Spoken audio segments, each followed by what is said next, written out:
Kathleen, walk us through the inflation numbers and what that means for the Fed. Well, and this was kind of an unusual day for inflation gauges, Sherry, because we always pay attention. We have the CPI, for example, consumer prices for the month of July, coming in a bit lower than expected. Yippee, everybody started saying maybe the Fed could pause in September. They hiked rates in July.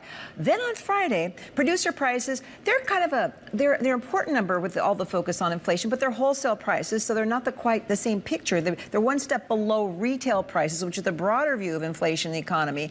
And what we see there is producer prices, number one, actually came in up more than expected, 0.8% year over year. They were up just 0.2% in June. And in fact, some of the key numbers in the PPI, Producer Price Index, carry over to the PCE deflator, the Fed's main gauge, which will be out later in the month. This has to do with services prices. It has to do with some more technical factors that have to do with health insurance costs. So those kind of tell you, ooh, things are hotter than you expect. But then something that is always important is the University of Michigan Consumer Sentiment Survey, which includes a closely watched measure of inflation expectations. They suddenly weakened. Hey, gasoline prices were going up last month. How did you get more a little less worried about inflation? But in fact, the year ahead number went down to 3.3% year over year from 3.4.